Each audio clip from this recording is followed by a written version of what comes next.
our trip was amazing, and it was really fun this week at youth group to get together to sort of prepare this, because we just started bouncing ideas, and it was almost like reliving the whole trip. It was so much fun to be together again and to really talk about how we could share this with you all. So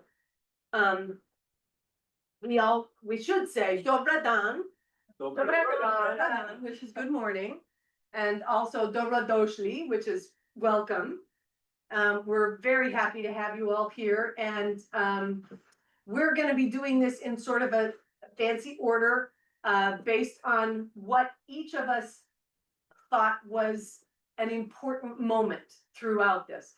And some of those moments were captured by photographs and some of them weren't. So I've got the slideshow and we're going to go through it, but some of it you're going to be seeing that doesn't exactly match the story.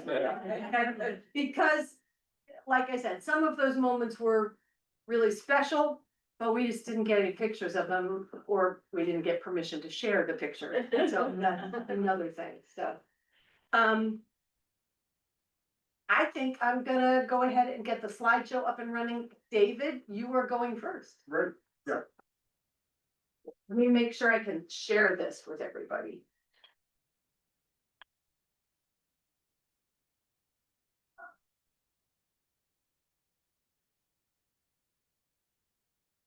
Okay. I think we're starting off with some scenes of us at the airport, getting ready to go. I'm a mess. Sorry. Here we go. Slideshow. It's thinking.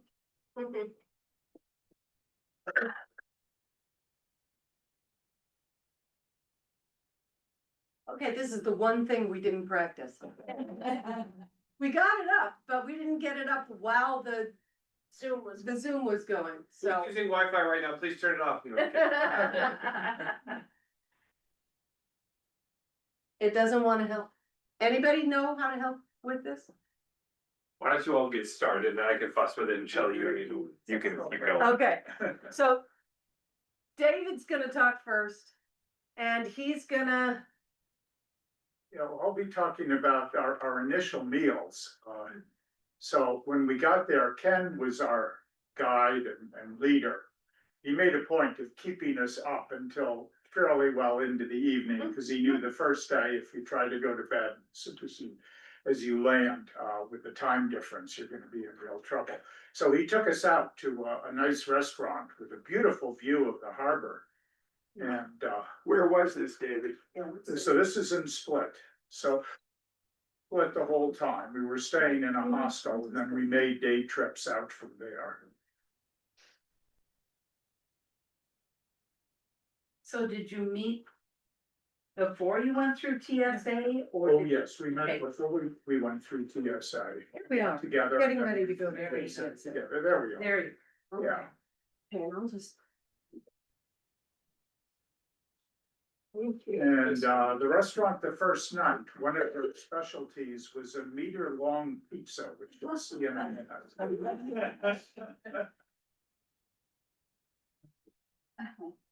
This is the dinner. There is the meter-long pizza. There's three of them tackled, and then managed to do a good job.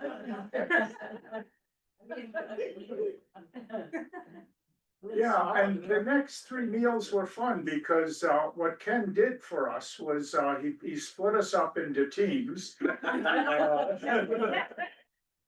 This is the first in a series. Some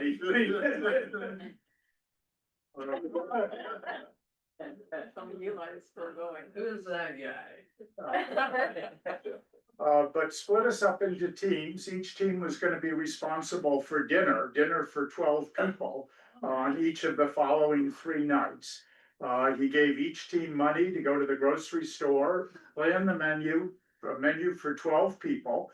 It was a kitchen at the hostel where we stayed, but it was a minimal kitchen. It did not have a stove, had 2 burners, and a rather eclectic selection of pots and pans. May or may not have suited what we were cooking. I was lucky enough to be in the first team with Jude, who put together the menu for Shashuka, which was fun. Actually, two of the three teams did Shashuka. But it was Without great- knowing that they were without knowing competing the for other the same team. thing. So you would not. Let's just shoot that. Well, Kevin's gonna prepare for us in November, right? Yeah, it's basically like spiced tomatoes and peppers and stuff like that. Then you crack eggs in it, you cook the eggs in that, and then you eat it with bread. So it's like a family style egg tomato bread thing. Yeah, but you'll all get a chance to try it in November. One of them.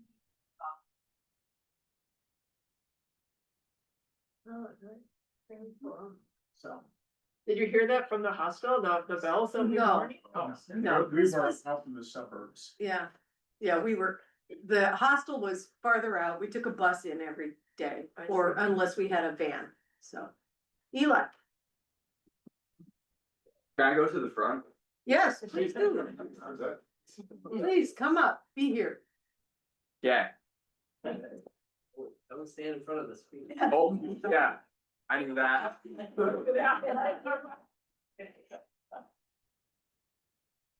Are we on the correct picture? Yeah, go ahead. So first, a quick preamble. I primarily experience faith in two different ways, individually and in community. Individually is like morning prayer, meditation, listening to music. Community is with other people at church, volunteering, sharing a meal. And I think that my story perfectly illustrates how I experienced both of these things on this trip. So to start our market day, we started as this big group in Diocletian's Palace, which is basically just a big city. And then we split off into smaller groups to sort of explore the city and explore the market more. And it was in these groups that I really experienced community faith. Because as we shared jokes about overweight pigeons, or we met with this really very happy fruit vendor named Antonio, Oh, there he is. who had really great cherries and peaches. peaches. It's true, they had a lot of great fruit. And we ate chavapi and we talked. I just feel like, for me, oftentimes experiencing God is experiencing it in community with other people. Because it's only the Holy Spirit that can like move people to create these such like close bonds of friendship together.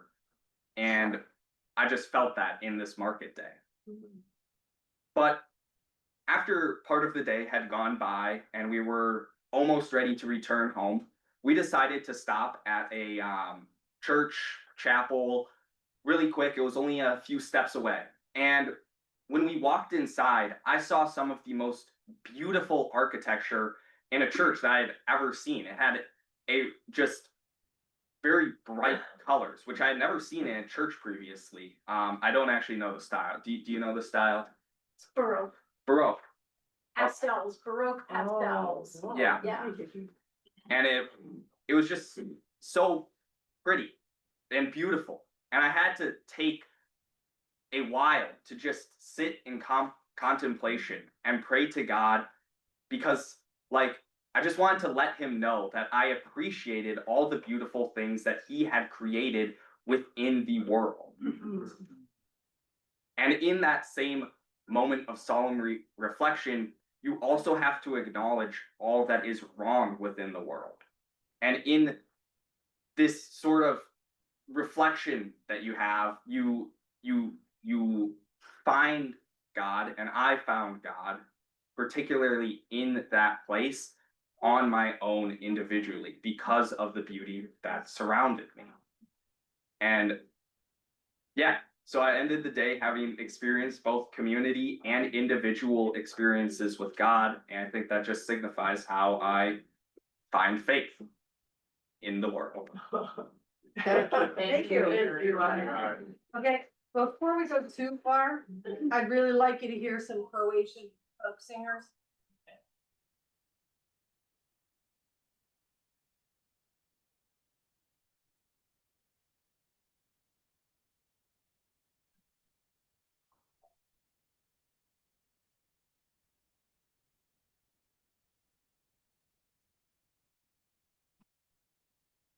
Oh, we don't want to spend all our time on it. They have a picture of the church. I No, we don't. We didn't get any Unfortunately. That's pictures okay, we in got the idea, because but- we were too busy being involved in it. That's so. good, thank you. It's if you wanna Google it, it's the Church of Saint Catherine and Saint Dominic, and there are lots of super good pictures on Google. And the thing that I thought was so cool about that church was, it was this like pastel baroque, like gold and filigree and all this stuff. But then they had Stations of the Cross that were modern art, that were really arresting, like they were. And they were posted all around. They had all kinds of very traditional art, but then they had, so if you look up this church and you're like, wait a minute, I don't think this is actually a picture from that church. Cause it's so modern, but it is, yeah. You are next. Okay, what was I gonna say? I can't remember. We're gonna talk about leading devotions and holding hands. Oh, yeah, okay, so, Let me let you know too that we didn't have any pictures of her leading devotions, so so these are pictures of Diocletian's palace Yeah. that we're gonna be Just doing gonna over the roll top of this, through. yeah. So if you're wondering about sort of the format of this, all of us are going to tell like one kind of fun or silly or just a lighthearted memory, and then one that's a little more serious and meaningful.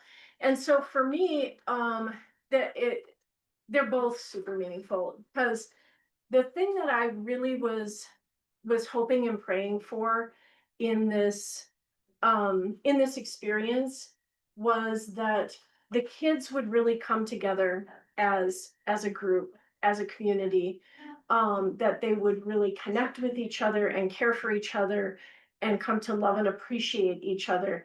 The group was a wide age spread, 15 to 20. Some of the kids had been in youth group together for years and years and knew each other well. Some had literally just joined a few months before. And so having that group really come together and really have cohesion and care was something I was really praying for.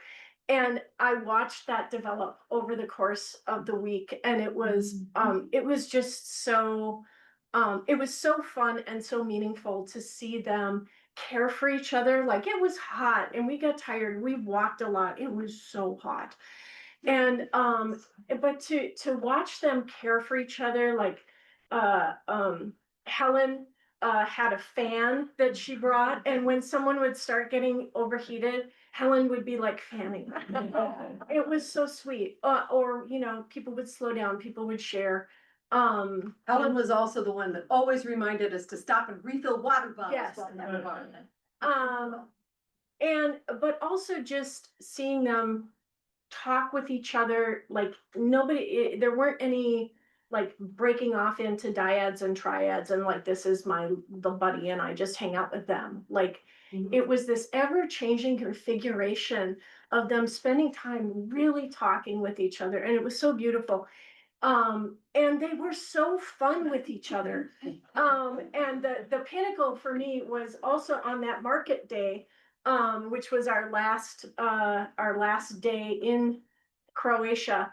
I was walking behind 3 of the boys, and they were talking and laughing, and all of a sudden all 3 of them grabbed hands and started skipping down the So just to watch the joy of 3 teenage boys willing to hold hands with each other and skip down the street, and there it is. It was just so fun. And then every morning we had devotions, and I had put together a little journal and devotional thing for the kids to use, for all of us to use. But I wasn't really planning on leading devotions because that was something our guide was gonna do, but he kind of pulled me in. And it ended up that I ended up, um, it just every morning being like, okay, God, what are we doing this morning in devotions? And every morning something would come to me that just worked and ended up setting the right tone for the day, whether it was a scripture or sharing and leading them in a spiritual practice, which we did different ones every day.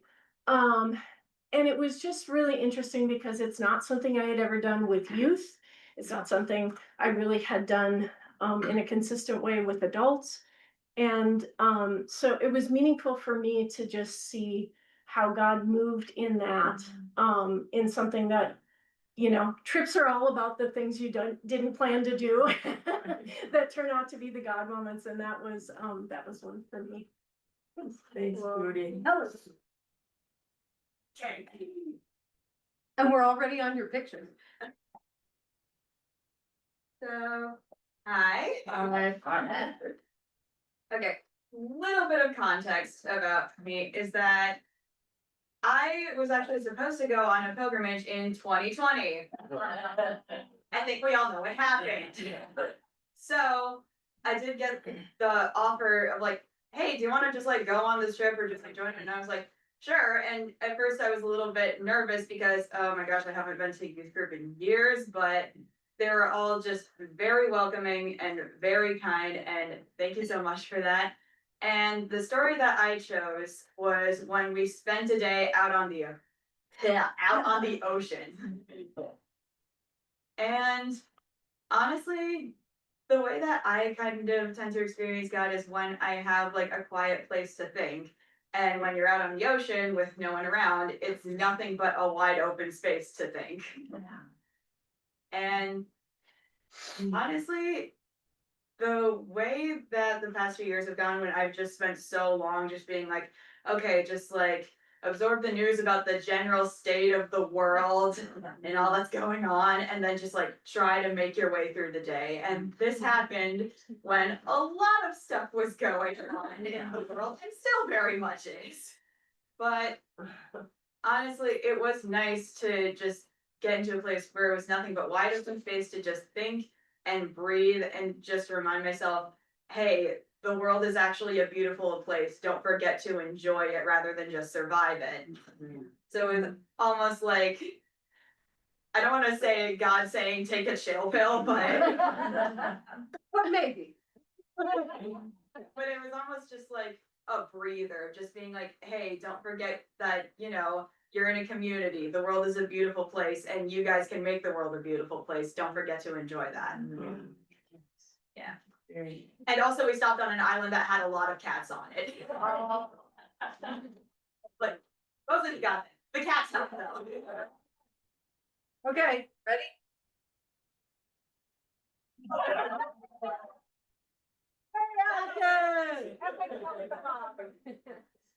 Okay, Atticus, this is you. And that was you. That was you, but this is you to talk.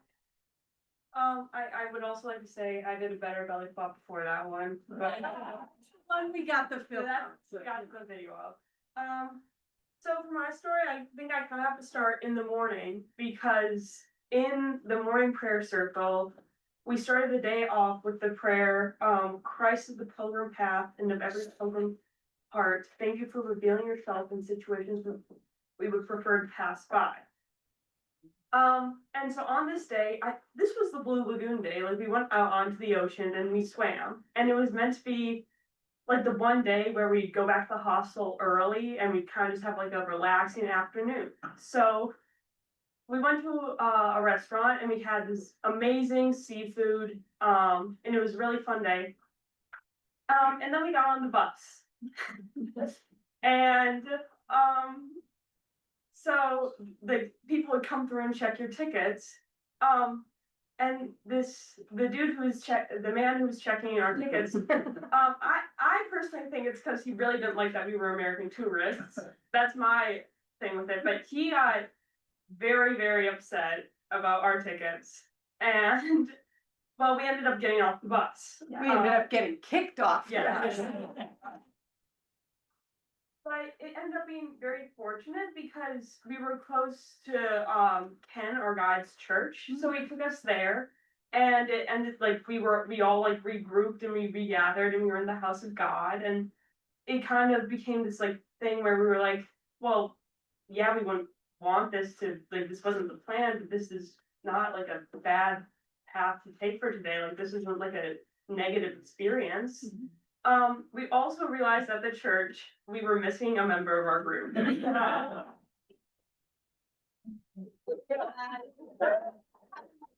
had in fact left David on the bus.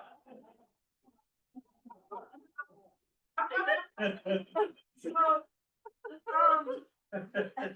well, this was both a religious experience because we realized that like the Holy Spirit had guided us right back to the house of God and was bringing us in, and it also strengthened our like bond with one another because we went through this experience together and we were praying for each other and we were all just in this together. And then when we got to the church, all the kids, we pulled chairs into a circle and we would be like sharing stories from like our schools, and like we were like showing each other like pictures, and it just became a bonding experience, and it just wasn't negative in the way that it usually we would think it would be. And if anybody had to be left on the bus, it was a good thing that it was David, because he knew how to get back to the bus. David is here. He is not in Croatia.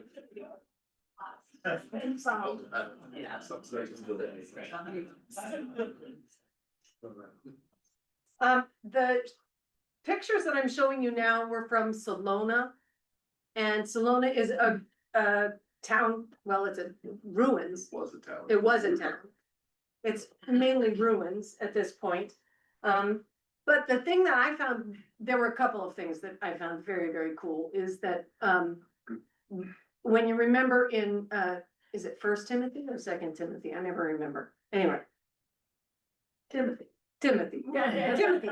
Paul told Titus to go to Dalmatia. He went to Salona. So we walked where Titus had been walking, which was really cool for me.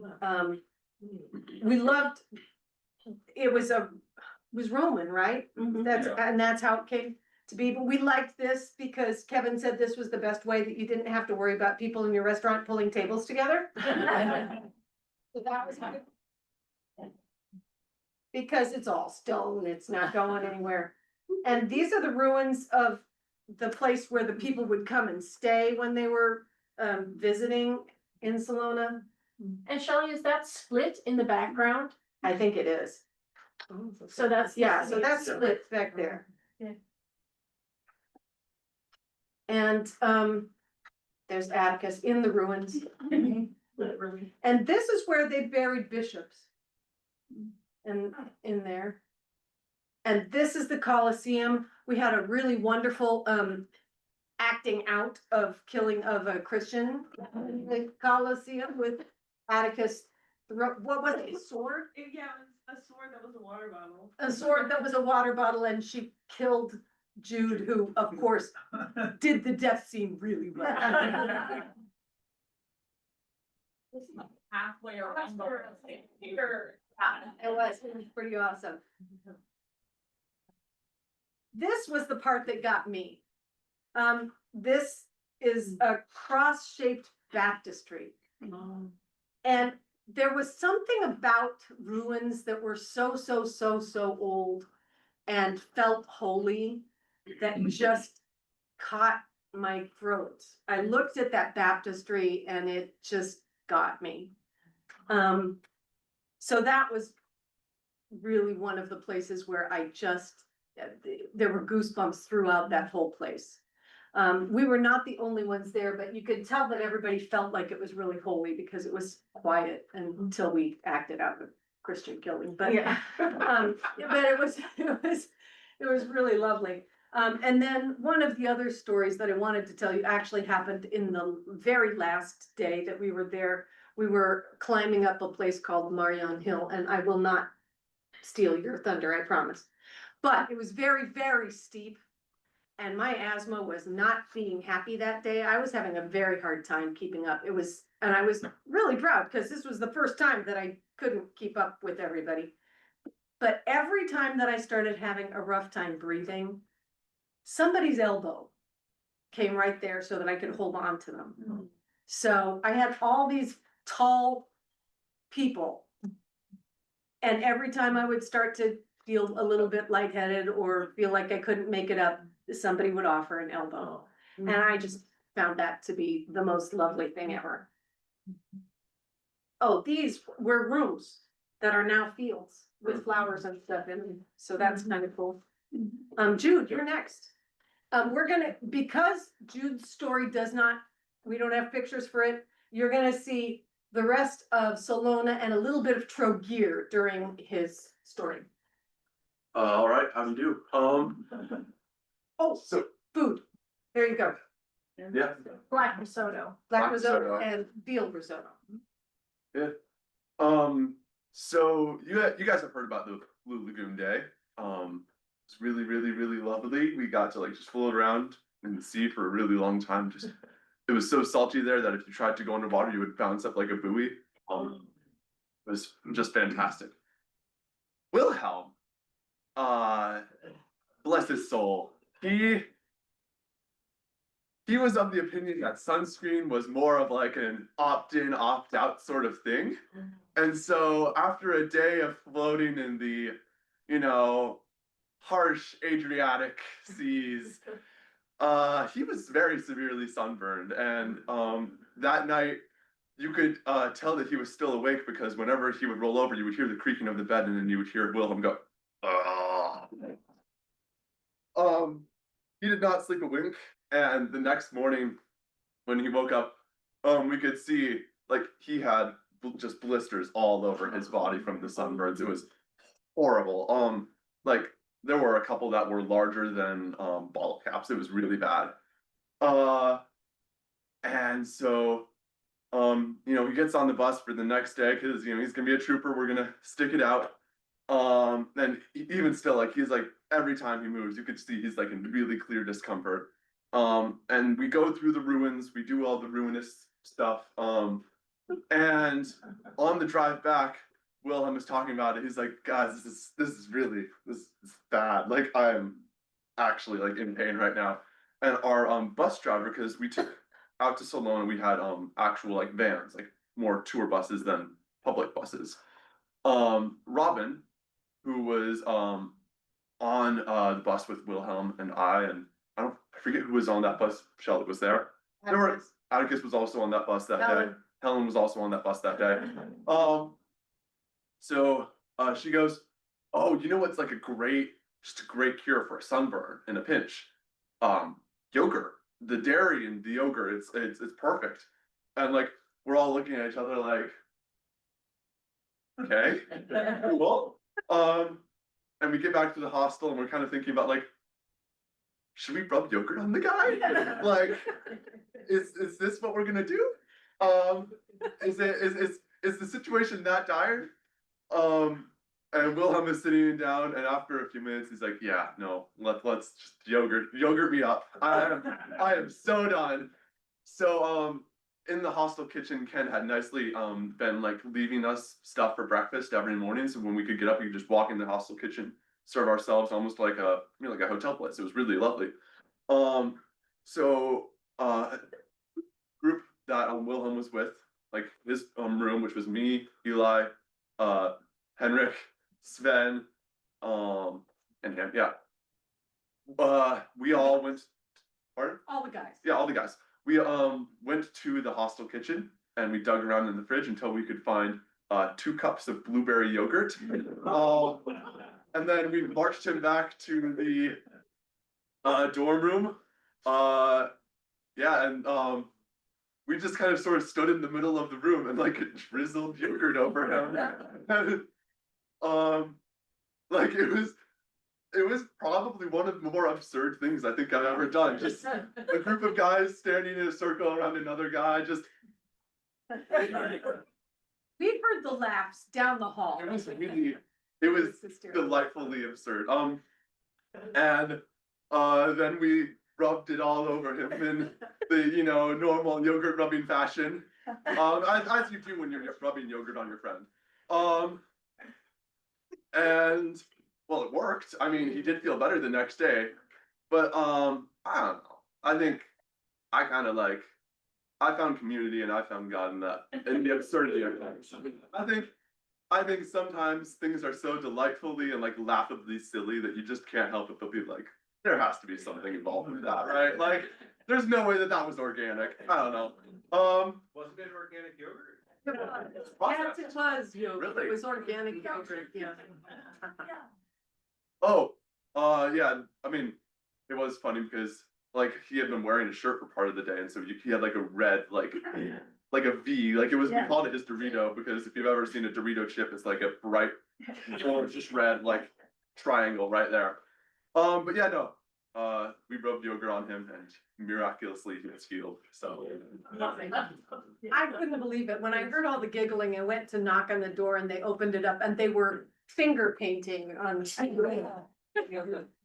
It was, but they, I know, but they were taking such good care of their friend, and that was the most important part. We were really excited about that. Who is next? Oh, that's me. It's you. Yeah. This is up in the top of the tower in Trogier. So, ooh, You we should should say hi. explain this. Oh, hi, I'm Henrik.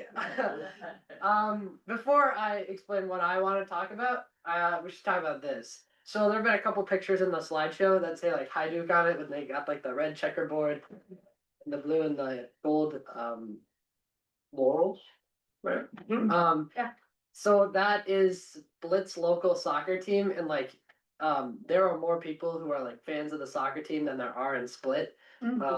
Somehow. So it kind of has like a cult following, and basically wherever you see Hajduk now, because it's so religiously followed, people don't paint over the signs.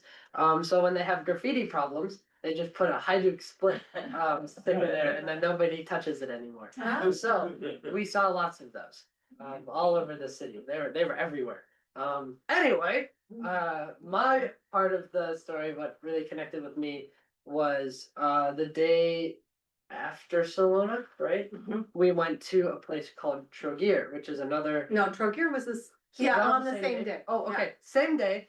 We went to. But you were gonna, aren't you monastery dude?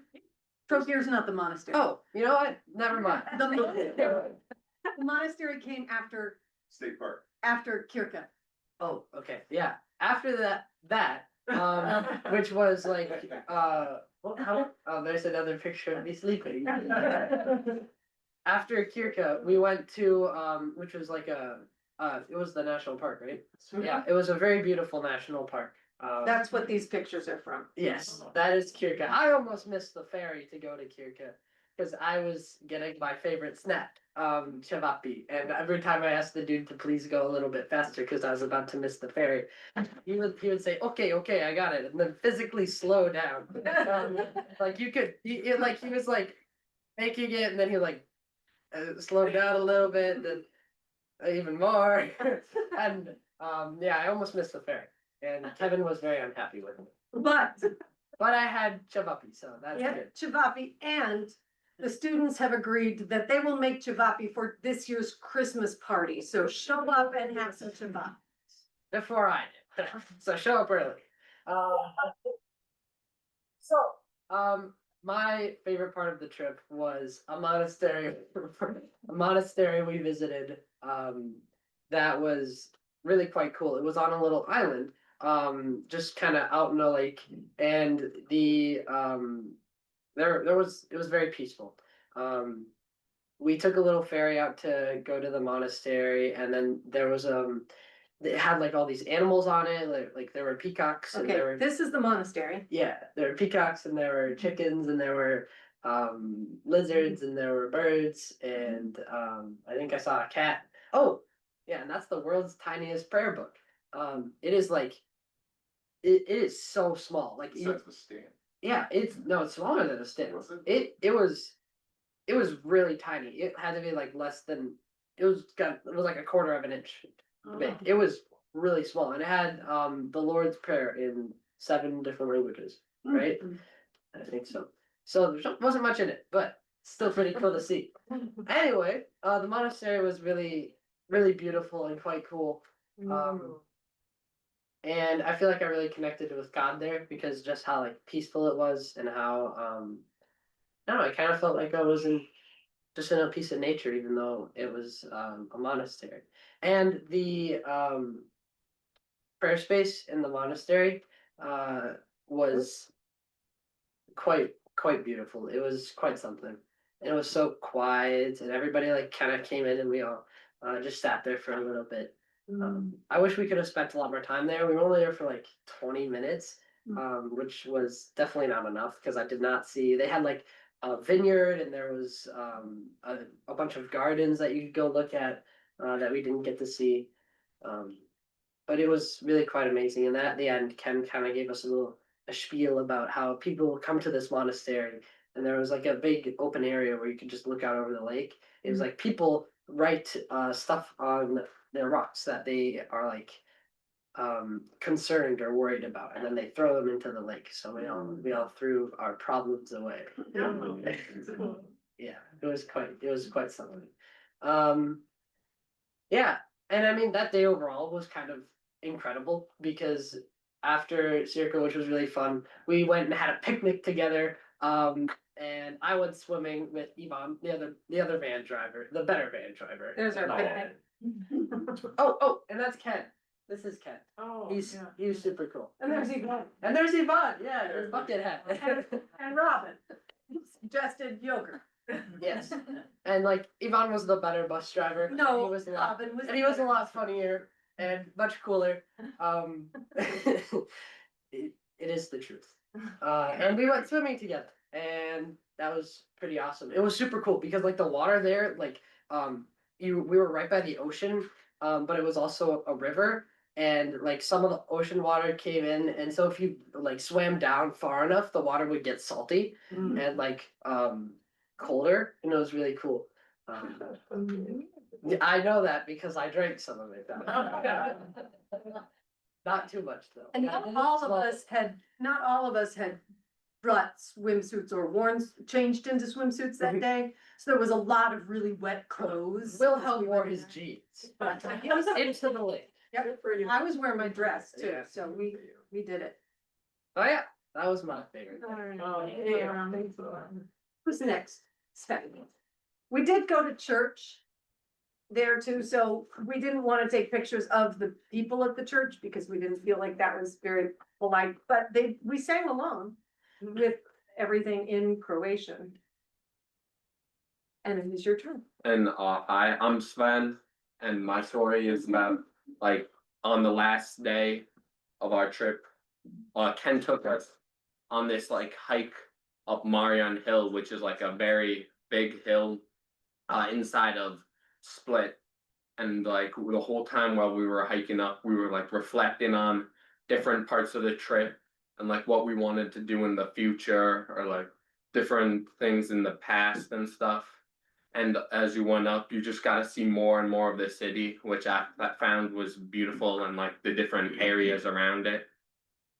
And then like once we got to the top of the hill, it was just cool to see out. You could see out over the sea and the like city and just all of the mountain ranges behind Split, and it was very beautiful to see that.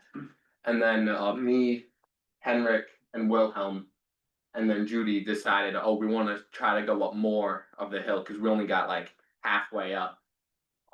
So then we were walking up more of this hill and like talking about different like religious things like sin and like the power of God and like what the Holy Spirit means for us. And I just found that conversation super amazing to have because like I got to learn more from Judy, who's like very knowledgeable about the Christian faith, and like learn and deepen my faith with her. Thank you. This is the Chapel of Saint Christopher that was halfway up Marion Hill. And it was special to us because Saint Christopher is the patron saint of travelers. Kevin. So this is what he was talking about, where we could see things. So on the very last day that we were there, the very last night, Ken had a special dinner for us that we went to. So he has, I mean, he spent so much time there. He has a lot of friends that live there. So he has a friend who had this big family estate, like way out in the country, that he turned into a restaurant. So it was just an absolutely gorgeous view that looked over the sea. And you could see the town way in the background. And what really struck me is they had like this farm that was underneath the restaurant where all of the food for the restaurant came from. And they had like this huge olive grove where all the olive oil was made for this restaurant. And they We was had olive bread that night. they had olive bread. And so like everything just came straight out of the field and they made it and it was absolutely incredible. And it was a wonderful way to end the trip. And we ate together as a giant group again, and the food came out family style. It was this amazing roasted lamb with potatoes and onions, and it was just phenomenal. Best tiramisu that I've And ever then, had. yeah, I forgot about the tiramisu, which was, I mean, it was a really, really great way to kind of end the trip. When we were there and we got to see the sun go down, like it was, and and then we got to play bocce ball. They had bocce ball. This is not anything you have to pay too much attention No, to. so then we taught them how to do it, and then got back on the plane and more naps. We took a lot of pictures of naps. It was kind of my pet project for the whole thing.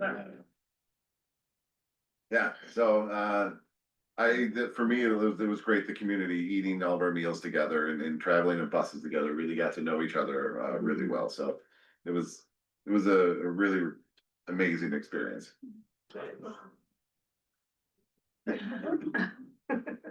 And of course, you must buy Stroopwafels. in Amsterdam. We bought over 170 strip ones. It's